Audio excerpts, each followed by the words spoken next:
Well, hello, and welcome to Mindset Transformations with Coach Myrna, a show that showcases content on how to change your brain to change your life. A show empowering women who have been abused, betrayed, abandoned, or rejected to change how they feel about themselves and become co-creative sources, attracting abundant love and happiness into their lives. I'm your host, Coach Myrna Young. I am a certified professional coach, author of 3 books, a motivational speaker, and I know from personal experience that change is hard.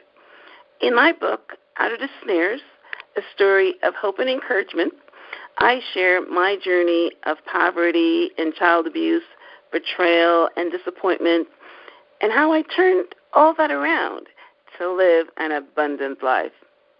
This show is going to give you the tools to do the same in your life. And today we have a wonderful guest, Miss Wendi Hatton. And Wendi is going to talk to the entrepreneurs out there, the ones that are self-employed, or, one of my books is called, Minding Your Own Business While Doing Your Day Job. You might be minding your own business. That's a term for having a business on the side. But, we are going to talk about sales because we are always selling, and a lot of people don't like to be called salespersons, or they don't enjoy sales. So Wendi is going to give us some pointers on that very important topic. Now, welcome, Wendi, and how are you? Hello, I'm doing great. Thanks for having me. You're very welcome. All right, well, let's tell you a little bit more of Wendi. Wendi is a life and business coach.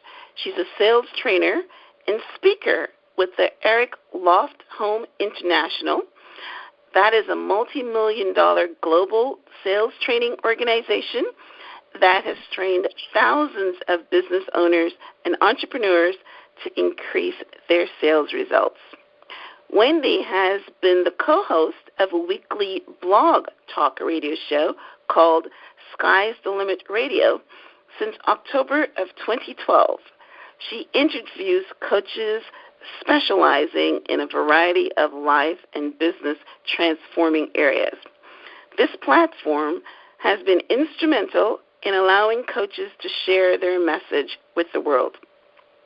She's also the creator and editor of a digital magazine on the iTunes newsstand titled Life Harmony, a magazine where she features articles written by successful coaches in the personal development arena. In her coaching practice, Wendi works with coaches who are passionate and incredible at what they do, but feel uncomfortable when it comes to the sales and marketing aspect of their businesses. Wendi is also a professional clarinetist, formerly in the U.S. Navy Band in Washington, D.C., and currently performs with the Fairfax Symphony in Northern Virginia while maintaining an extensive private clarinet studio. Wendi lives in Springfield, Virginia, with her husband of 33 and a half years. She has 2 grown children.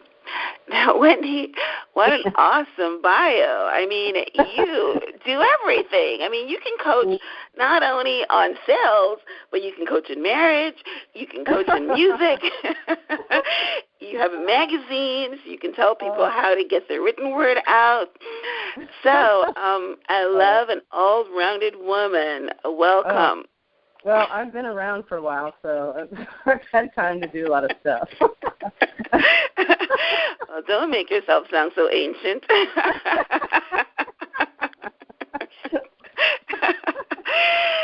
All right. Well, listen, we're going to dive right in. And, we're going to ask Wendi first off is, what has been your journey leading up to this point as a life and business coach? How did you get here? Oh, gosh. Okay, so as you mentioned, I was in the Navy band. I can start back there. So I'm a clarinetist, musician. We rehearsed and performed in Washington, D.C., went on tours and everything.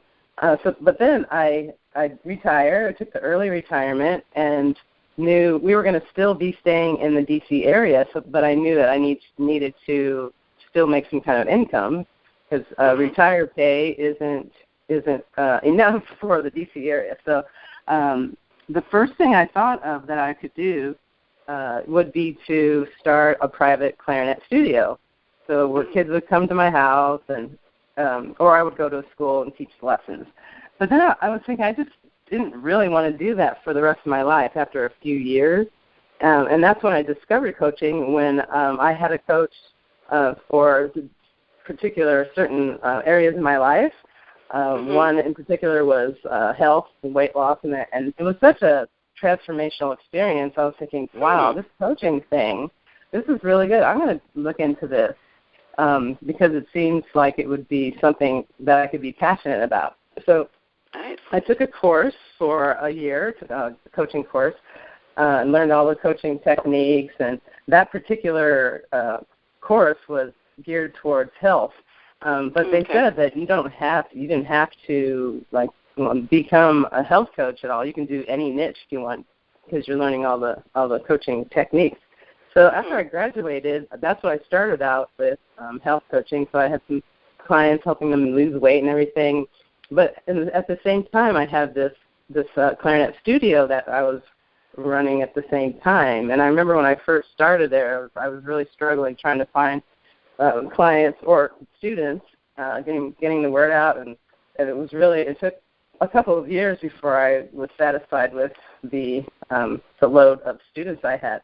So then I was thinking, after I got this coaching certification, that I would like to help other people who were starting out, startups, trying to get their business off the ground, to help them to do that. So I got some more training. I went and got some sales training and learned all about that. So that's where I am right now. That's why it's now business and life. And the reason the life and business are together is because if your life is in shambles, there's no way you can run a thriving business. So we kind of combine those two things together, and both sides will be really, really great for you. So that's basically how I got to this point right now. It's kind of in a nutshell. That is a great journey. I'm sorry to be clearing my throat. I am still battling a cold, and I thought I just took my my honey and lime, but obviously it's not working. So apologize, audience, for me clearing my throat. But yeah, that is a great story. And but one of the things that is very important in any entrepreneurship venture is the discipline. And you didn't mention that at all, but being a clarinetist and working in a band and doing that for so many years, you developed certain disciplines, and that is how you were able to transition so easily into an entrepreneur and having your own business. So I like the fact that, you started off as a health coach because that was probably what your need was at the time, right? And and that's basically how most people get into anything. It's either something they're passionate about, something has happened to them, an area they want to change. So your path is a little different from me. I never had a coach before I became a certified coach. Mine was much more inspirational. I was reading the newspaper one day, and I saw a picture of one of my sisters at church, and it said that she was a life coach. I knew right then that's what I wanted to be. I had like one of those Oprah aha moments, and it has been transitional for me. I tell you, I moved right away. I talked to her, and I said, hey, can I buy you lunch? And I understood what it was all about. I actually had never even heard that word before. I I became before that particular day when I saw that word, because it's a new vocation. It's taken off like a storm. One of my first coachees actually is now taking the life coaching certification, because I coached her, and just like how you felt that you became passionate about it, she also became passionate about it, and now she is actually doing the same course that I am. I went through the University of Miami, and we're in Florida, so she's doing that University of Miami course as well. So, that is a really nice journey. And, and I'm pretty sure as you went through that journey, you also grew as a person and evolved as well. So, most definitely. And the only type of coaching I'd ever heard of back then was music coaching for vocalists or sports coaching. And exactly. And they didn't call them life coaches. They called them sports coaches or music coaches or whatever. But And there was a television show, I remember. It was all about life coaches and in this house. I forget the name. I can't remember the name. It was kind of like a reality show, one of the earlier ones. Wow. And it wasn't Diana Van Gant or whatever her name is. Oh, man. No, she doesn't do it in a house. She does it a little differently.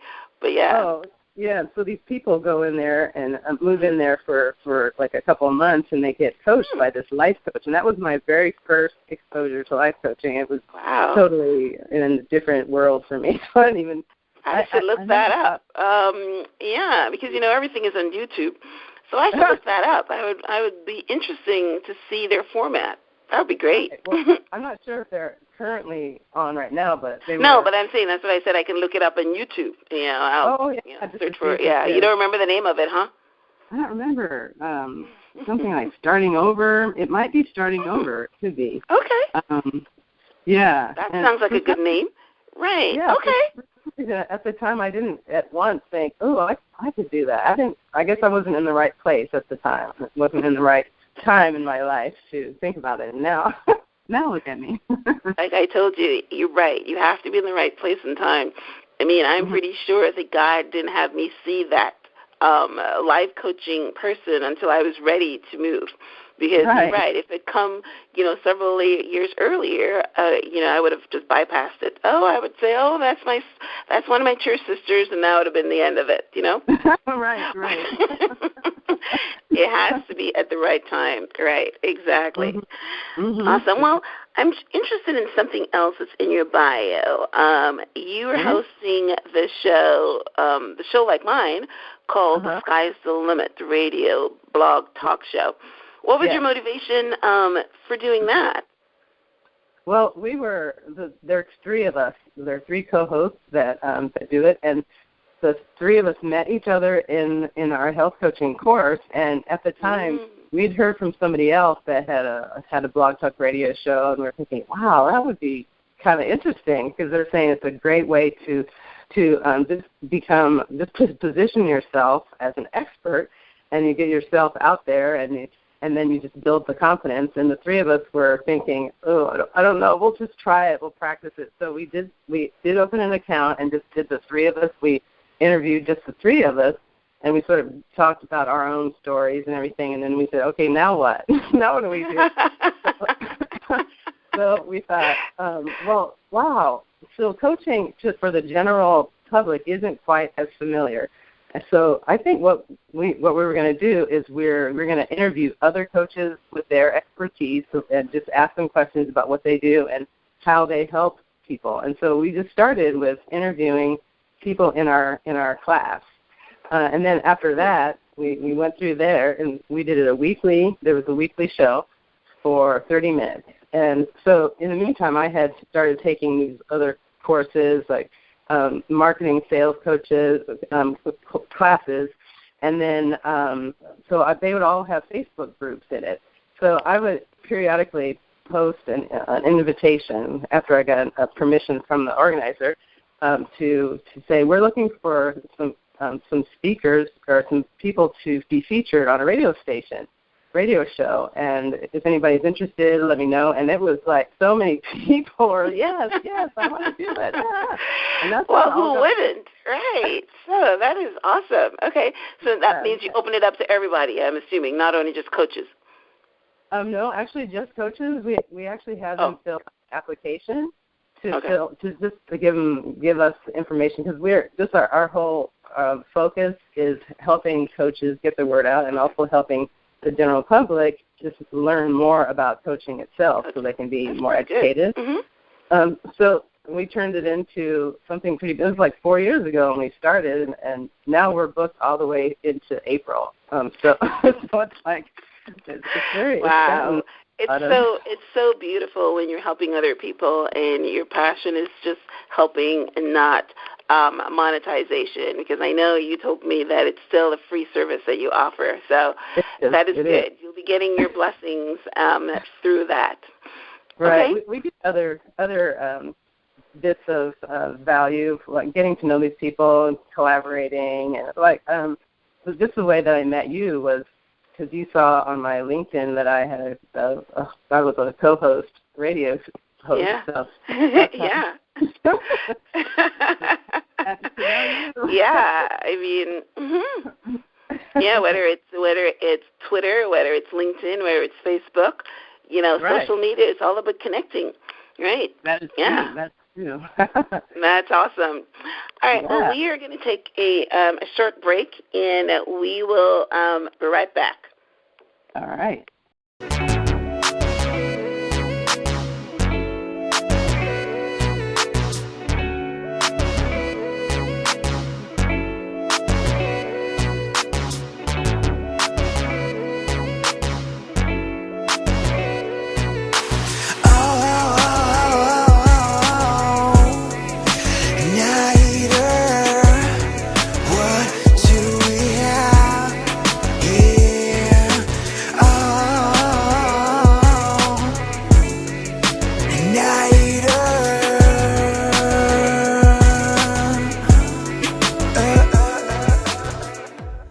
Welcome back to the Mindset Transformations radio show. I'm your host, Coach Myrna, and today we are speaking to the wonderful Miss Wendi Hatton. She is a life business coach, sales trainer, radio, blog talk show host, and a clarinetist. You can't get more all-rounded than that. So Wendi has been telling us of her journey to this point in her life and how her experiences has led her to help other coaches in the sales area of their business. So as we move into the second half, Wendi, tell me how you help entrepreneurs overcome the stigma of sales. Okay. Well, it's very interesting. It's just a real mindset. That's the main problem, because people, just sales in general has a stigma just for being salesy and manipulative, pushy, and especially coaches have that heart-centered way of thinking and believing. So it really does not align with their whole way of thinking and just how they work and live. At least their belief thought does not match. So what I really try to do is to help shift their mindset to making sure that they understand that sales is a good thing. Selling is a good thing.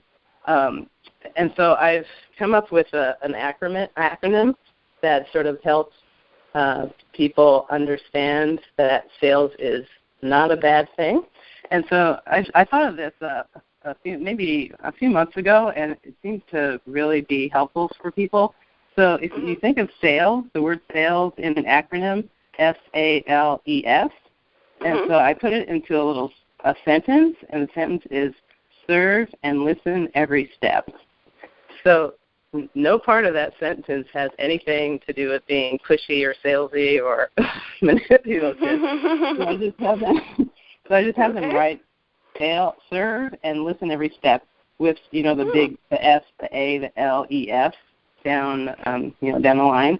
And so another one I had figured out was for selling, the word selling, that's also an acronym, but it's not a sentence. It's more of just good words that align with what they are, what they stand for, represent.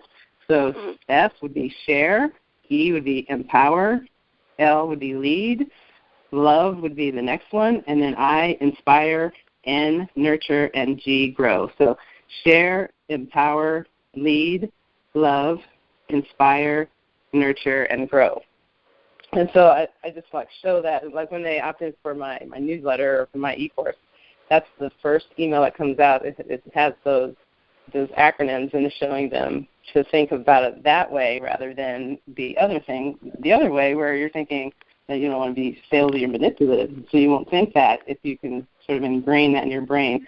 And there's also another, like a little paragraph that I have people memorize too, that is helpful as well.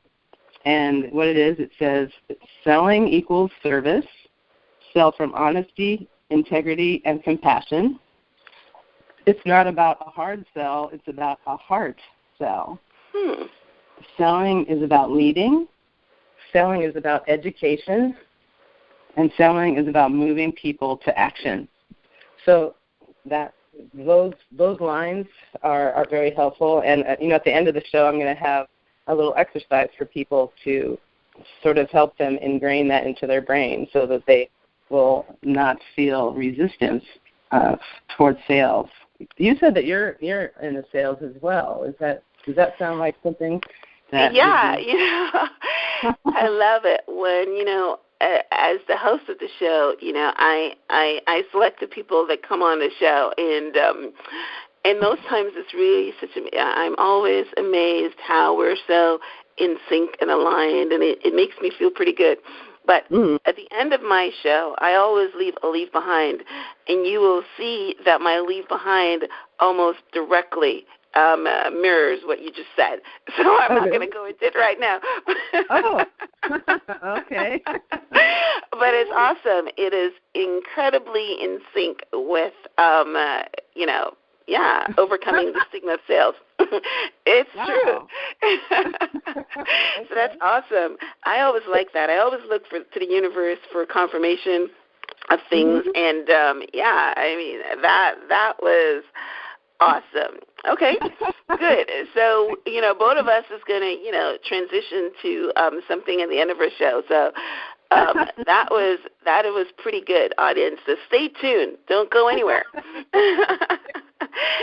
All right. So my next question was, how do you help your coachees with goal setting, and what is the mindset shift about that? Because we all know, everyone knows what goals are. So why does anyone need a coach to shift their mindset about goals? Oh gosh, with no coach, then they'll do it for maybe a week, if that long, and then they'll just kind of drift off. So that's one of the things a coach does to keep people on track, for sure. But there's this sort of a formula that's been around for a few years. The SMART goals. You heard those? That's an acronym too. It's been around for a little while, where it's specific, measurable, attainable, realistic, and timely. Well, I was listening to a video of Brendan Burchard, and he has this really amazing concept that really blows this SMART goals thing out of the water. It says, no, it's not the SMART goals. We need to make dumb goals. So dumb goals is also an acronym.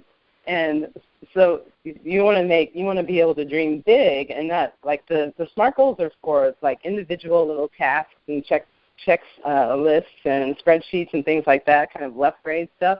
But this dumb goals concept is all about a huge thinking, huge dreaming, and so I can tell you what all the four letters represent. Yeah, go ahead. I've never heard of the dumb goals, but I know where you're going with that, and I'm going to comment in a minute.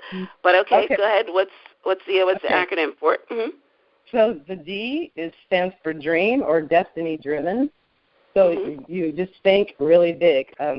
People think about, Columbus sailed over the ocean. That was not a SMART goal. That was huge. That was a huge dream. Going to the moon, building a huge empire on your business. Martin Luther King doing the huge march. That was huge. Those weren't small little SMART goals. So you just want to be able to just let yourself open up to any possibility, just impossible, just anything that seems like it would be impossible to accomplish, but it's actually not if you follow this particular formula. So that's dream or destiny driven. And then U stands for uplifting. So it has to be something that inspires you. Like if you say, I want to lose 20 pounds, that does not seem uplifting at all. I want to lose something. Rather, you want to gain. You want to be able to feel vibrant and alive and energetic in your body and everything. And so, as long as this is an uplifting, you have a huge dream, and it's uplifting. It inspires you to keep going, even if you run into some bumps in the road. You still see that huge dream, and it's uplifting to you. So that's the U, and then the M in the word dumb is method friendly. So what you do after you have the dream and you're inspired and uplifted, you create a set of practices or like a method from getting to where you are to that point. So you figure that out, and you're still inspired and uplifted because you're looking at that huge goal that you want to reach. So you figure out what steps you want to take to get to that point. So that's method friendly. And then the last one, for the B, stands for behavioral-driven trigger. So you've got the method. So now it's your behavior that you have to go do this. And like you think of a trigger, like if you get to a place, like let's say you're going to drop your kids off at school, you're immediately going to think, okay, after I drop the kids off at school, I'm going to immediately go to the grocery store and just stay on the outer perimeters of the store where all the fresh fruits and produce are, and just only get that. So that's your kind of trigger. Drop the kids off, go there. Or if you're standing in a line somewhere, you kind of think of how you are, what level you are at right now. Are you at a level 10 with your whole attitude and your presence, or are you down to like 1 or 2, and so you try to get yourself up? So what it is, you get to a position or a location or some kind of a task that you're doing, and it triggers you to do something, to think something and do something in a positive way that's going to help you get to your huge great dream. So that really, when I heard him say that, that really resonated to me. And so you can do the SMART goals, but you do the dumb goals first. So after you do the dumb goals, then the SMART goals sort of tag onto it as to help you along.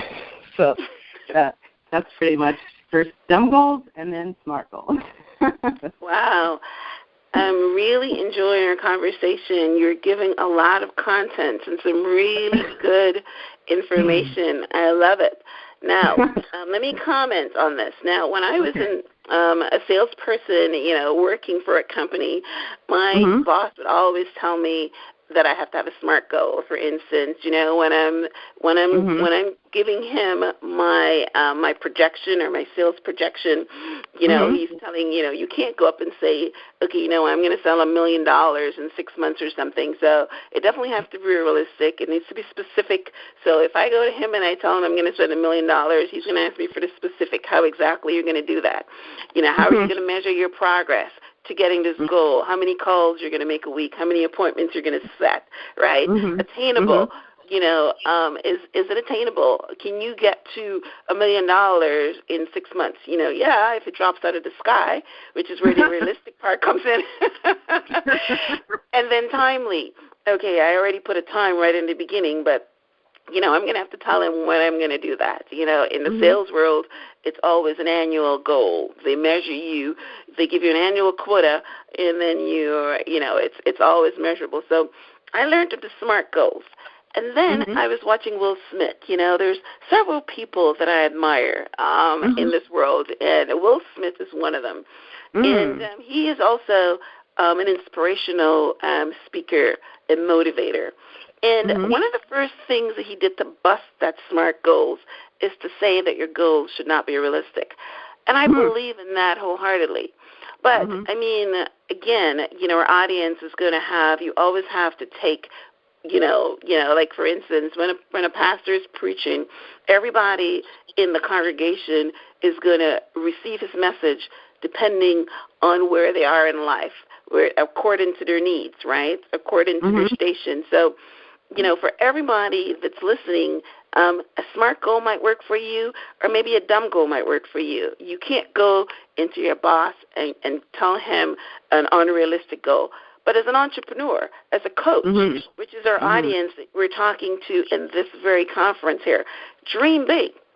Yes. And I can tell you the stories that I used to inspire are people that don't have realistic goals. I mean, we can look at Oprah all the time, Oprah. We can look at Steve Jobs. We can look at, Bill Gates.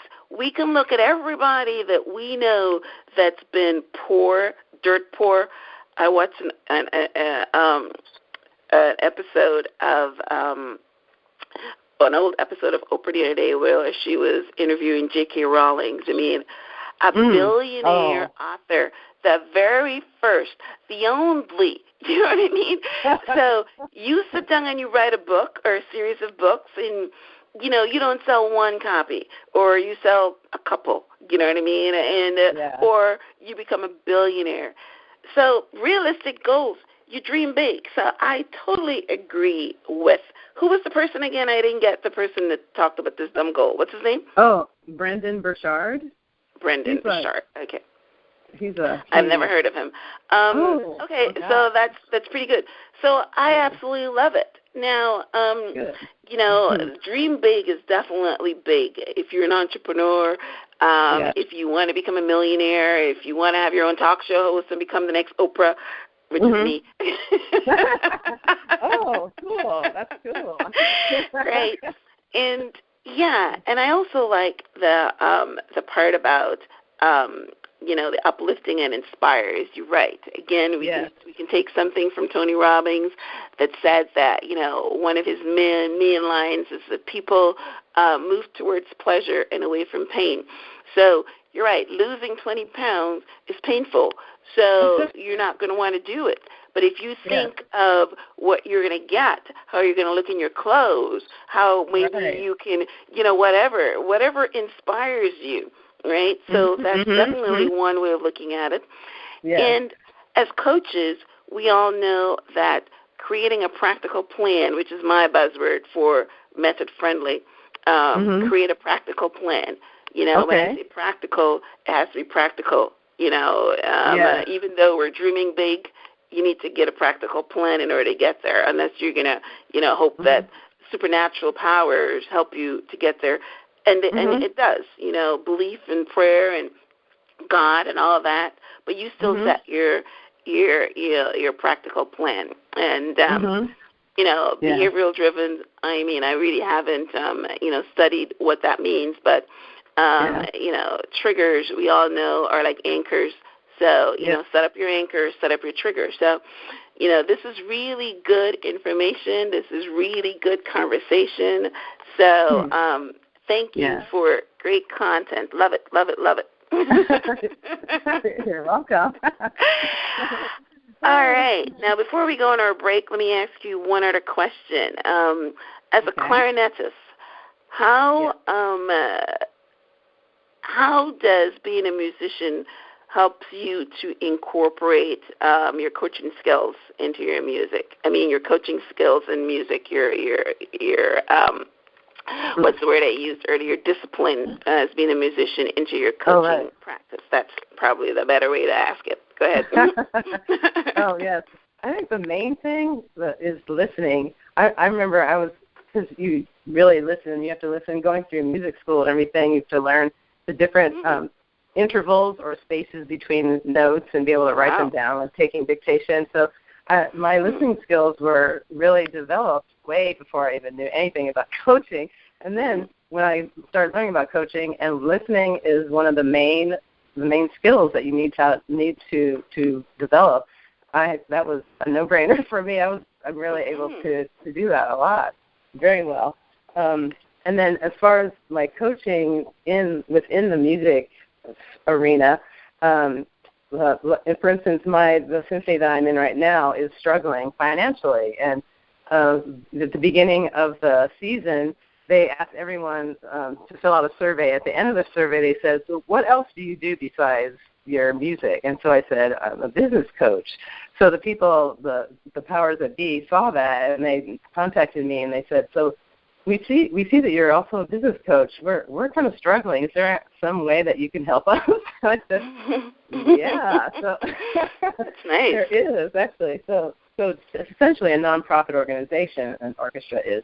So they always have struggles with the donors and things like that. So I'm going to be helping them with generating leads, at least first for getting some donors to be interested in the orchestra so they can donate money to it, and also helping the general public find out more about the symphony so that they can start a Facebook group, and so that they can get all excited and inspired about the symphony. And so all of this whole, the dumb goals and smart goals, that all fits in with this whole thing as well.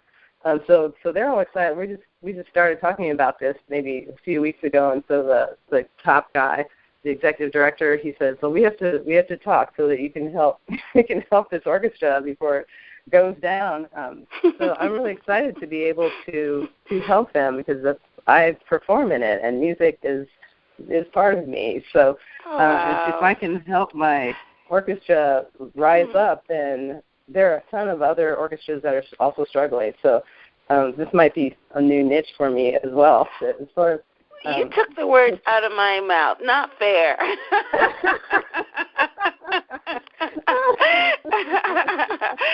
I was going to say that will be something you will evolve to, because that is awesome.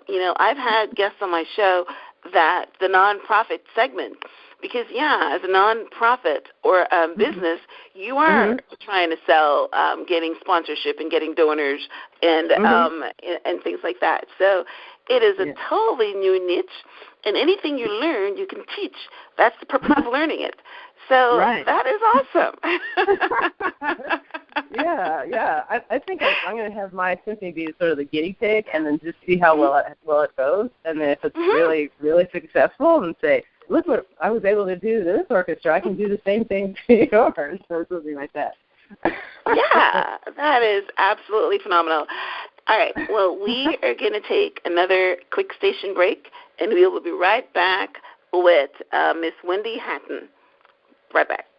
Seems to be a winter time night thing.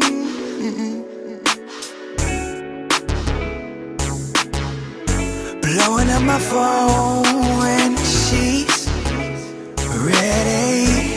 Let it ring, ring, ring. No pressure, no feeling. She thinks she keeps me on my toes. Welcome back to the Mindset Transformational show with Coach Myrna. Today we are talking to business coach, sales trainer, speaker, and radio show host, Miss Wendi Hatton, and we are giving you some really, really good information about how to transition from just being a struggling entrepreneur to having a successful revenue-based business so that you can stay an entrepreneur, because we all know that if you can't feed yourself, then a lot of people go back to work instead of being the entrepreneur. So Wendi taught us in our last session about how to have the staying power of your goals. We talked about the SMART goals. We talked about the dumb goals. We talked about acronyms for selling that takes the sting out of selling. So as we transition to our final segment, I want to ask Wendi, to give you, to leave with you some takeaways that you can implement immediately after our radio broadcast. Go for it. Okay. Well, this is sort of tying back to the little paragraph that I was sharing with everyone about just how to just ingrain this into their brain, their subconscious. And I don't know if everyone's heard of Napoleon Hill. He wrote this book called Think and Grow Rich. Yeah. Well, I study that book. And I mean study it. I just don't read it. Okay, go ahead. Well, in there he talks about auto-suggestion. And so what that means is when you repeat something over and over in your head, whether it's positive or negative, if you've repeated it enough time, eventually you're gonna believe whatever it is that you are saying over and over in your head. So back to this little paragraph. If you say this is the exercise I would like everyone to do. If they feel any kind of resistance to sales or just feel like they hate doing marketing or sales or anything like that, and they're frustrated because they have a great service to offer, but that whole side over there with the sales and business and marketing is just keeping them from being able to do that. So this is what I would like you to do. I'd like you to say this little paragraph. There are 1, 2, 3, 4, 5, 6 lines, and I'll say it slower so that you can write it down. I'll do that right now. Okay, so the first one is selling equals service, and then sell from honesty, integrity, and compassion. And the third line is, it's not about a hard sell, it's about a heart sell. And you can put heart in all capitals. The next line is, selling is about leading. And then selling is about education. And selling is about moving people to action. And that actually represents the whole part where you're asking for the sale. So then what I'd like you to do is to say this 10 times a day. And there's a certain time of day that is the most effective. As soon as you wake up in the morning, your subconscious is the most able to receive the information that you're thinking or saying to yourself. So 3 times in the morning, you say it. I guess when you first start, you won't have it memorized, so just kind of have it by your bed and just read it. As soon as you wake up, pick it up, read all of those lines 3 different times. So then the next time you do it, 3 times in the middle of the day, like if you're driving somewhere, only if you have it memorized, or if you're sitting eating something, say it 3 times. And then the last set of times you do it would be 4 times right before you go to sleep. So you're back in bed again, and then probably by then you'll have it memorized. And on the first day, you say that 4 different times, because your subconscious is going to be taking that in much more effectively when you're about ready to go to sleep. Who knows? You might have a dream about having a great sales conversation with someone, and enrollment conversation, and so who knows? So if you do this for 30 days, you will have said it 300 times. So by that time, your belief system is going to just turn this whole stigma around in your brain. So if you want, if you wanted to contact me and let me know how you did, I would be really great. That'd be great if you could do that. If someone wants to come up to the challenge and do that for 30 days, or like say after 15 days, you can like email me and tell me how it's going, and see if it's changing your mindset at all. So that's okay. So what's your contact information? Give it. Oh, my contact information. Oh yeah, duh. Okay. So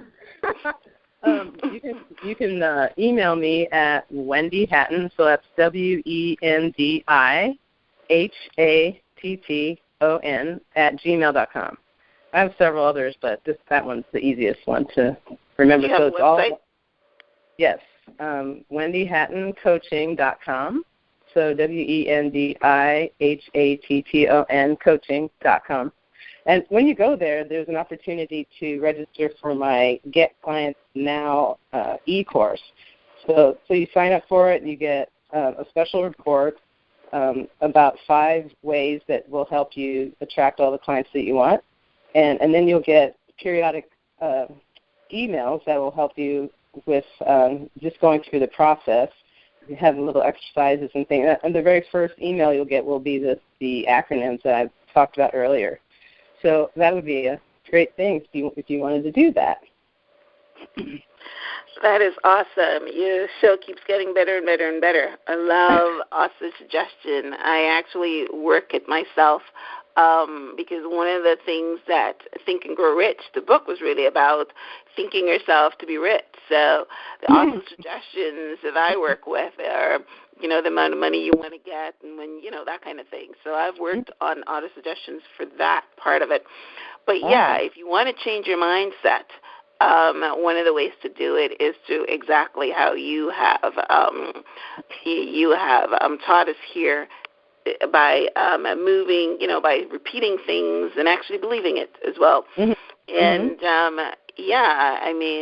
Napoleon Hill says that if you say it before you go to bed, for sure, then what you're doing, you're invoking your subconscious to actually work on it. So, and of course, when you wake up in the morning, you're most apt as well to receive actual, to receive inspiration usually in the beginning of the day, and at the end of the night, at the end of the day, you are giving information to your subconscious, and in the morning you listen for the response kind of thing. So, I am very impressed with your knowledge base. I love it. As coaches, as coaches, we have to keep growing, and not just when we learn something in school. And I can see that you are keeping your knowledge base full and growing, and it was a pleasure, having you on my show. Real pleasure. Oh, thanks so much. I really enjoyed our conversation. It was great. All right. Well, all right. Now, this is the time for me to impart what I wanted to impart to you. And, I'm a certified coach. I'm an author, of 3 books. I blog, and, I'm a speaker as well. So one of my very first blogs that I did was very similar to what you're talking about, Wendi. I did a blog on the 4 stages of the executive coaching sale. And I was trying to, help coaches to understand the sales process. And so what I did is, to generalize this, I just changed a couple of the things. And, because we're not only going to have coaches on our audience. So what I did is I generalized it to so that everyone can use it. And here it goes. The first part is to qualify. You must qualify your prospect. Do they have the money? Do they have the time? Do they have the need and the want to contract for your services? So when a prospect come into your conversation, they must be pre-qualified in terms of the money. They may say no to the time, but, you need to pre-qualify them. Whatever you're selling, you need to pre-qualify them. If you need money, if you need time, and, of course, they need to want your services. And the second part, leads right into the whole concept of our conversation that we have today. You building rapport, taking the stigma out of selling. So when you build rapport and you come to the sale from becoming liked, because people buy from people that they like or that are like them. They're not aware they're doing it, but they do. So this is how you overcome the stigma of sales. we know that no one likes to be likened to a used car salesman. Remember I told you we were very similar in our conversations? Yeah. So listen to this. Listen to exactly what I have here. So try not to sell, but serve. See, I told you we were very similar. Isn't that amazing? And the sales will follow like a stream flowing into a river. You can't push it. Nobody likes pushy people. We all know that when we walk into a store, now that doesn't happen anymore, so now you want it. But in the beginning, people would sell by as soon as you walk into a store, someone attacks you, and what you say, no, I'm fine, I'm just looking, because you hate that, right? And now you can't find somebody.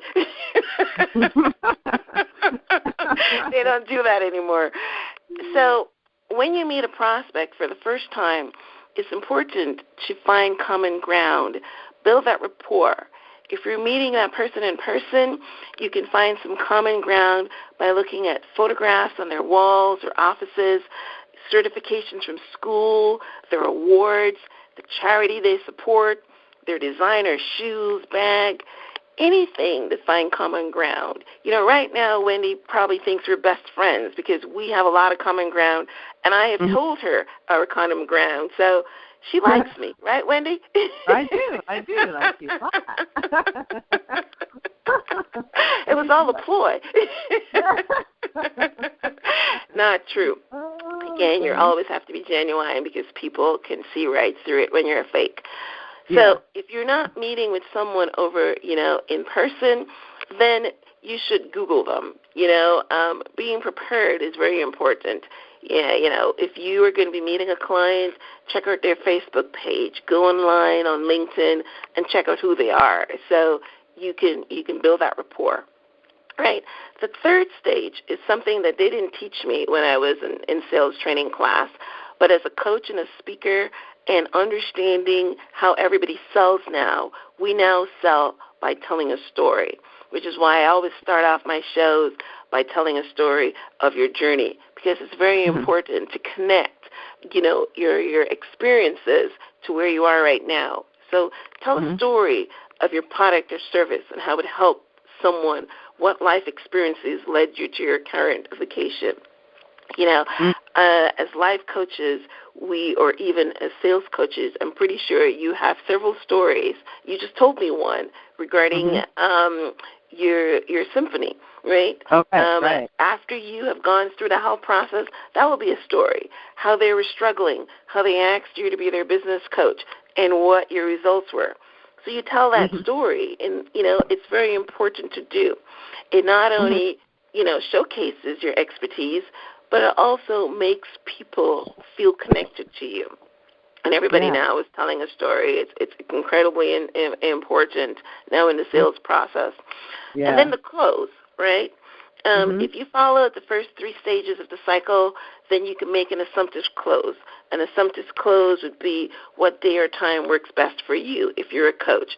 An assumptive close would be like, would you be using, credit cards, or you're going to mail me a check or something like that, right? Now, and if you've gone through all that and you get to the end and they say, well, I don't have the money, or I don't have the time, or I don't need a coach, then you've missed something along the qualifying process, right? So you start all over again or practice on the next one. Right, yeah. So, my website, if anyone wants to, check out what I offer as a coach and as a speaker, my website is www.myrnayounghelps.com. Myrna is spelled MYRNAYOUNGHELPS.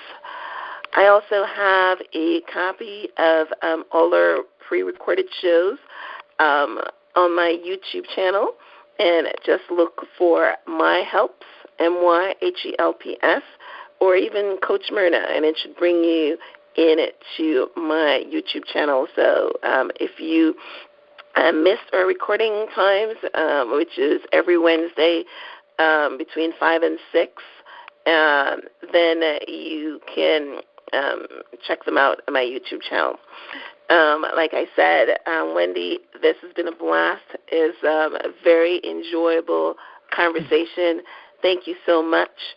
and I will return the favor by being on your show. Yes. Yes. Yes. I know I have to wait till 2017 because you're so booked, but I will be there. Oh, good. Can't wait. Can't wait. All right. Any other final words before we wrap up? Oh, gosh. Well, I say just think big, dream big, and just go for it. That's like, in a nutshell, just go for it, whatever it is. Just go for it. All right. Well, listen, thank you guys for tuning in. I hope that you learned a lot from Wendi and myself, and that, now you're motivated to dream big because all things are possible. Yeah. Have a good night. Goodbye. Bye-bye.